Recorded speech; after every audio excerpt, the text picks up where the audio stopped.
দর্শক, রাজধানীর কারওয়ান বাজারে আছেন সহকর্মী খালিদ ইবনে বিজান। সরাসরি চলে যাচ্ছি তার কাছে। খালিদ, নিশ্চয়ই শুনতে পাচ্ছেন আমাকে? খালিদ, ছুটির দিনে আজকে বাজারে কি অবস্থা দেখছেন? কোন কোন পণ্যের দাম বেড়েছে নাকি কমেছে? সর্বশেষ কি তথ্য রয়েছে জানাবেন আমাদের। সানবিট সব দিবে সামাল। সানবিট ম্যাজিক প্রেস ডিশওয়াশিং এর মাথা ঘোরানো সলিউশন।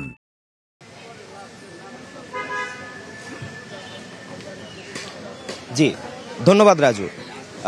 বর্তমানে আমি আছি কারওয়ান বাজার কাঁচা বাজারে।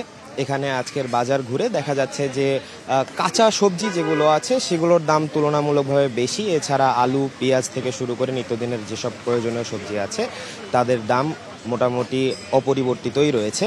এছাড়া গরুর মাংস থেকে শুরু করে সব কিছু দাম, গরুর মাংস থেকে শুরু করে মুরগি, খাসির মাংস যেগুলো আছে সেগুলোর দাম অপরিবর্তিত রয়েছে। তবে মাছের দামে একটু চড়া দেখা যাচ্ছে, কেননা দোকানিরা বলছেন যে বৃষ্টি হওয়ার কারণে আমদানি কম, তার ফলে মাছের দামটা বেশি। এছাড়া আমরা যেটা জানতে পারছি যে চালের বাজারে ঈদের পর থেকে যে একটা চড়া মূল্য সেটা এখনও বজায় আছে, চালের দাম এখনও কমেনি। তাছাড়া এখানে যে হচ্ছে নিত্যদিনের প্রয়োজনীয় যেসব পণ্য রয়েছে, তেল থেকে শুরু করে সব কিছুর দাম আগের মতোই অপরিবর্তিত রয়েছে। কারওয়ান বাজার কাঁচা বাজার থেকে এই ছিল আমার কাছে সর্বশেষ।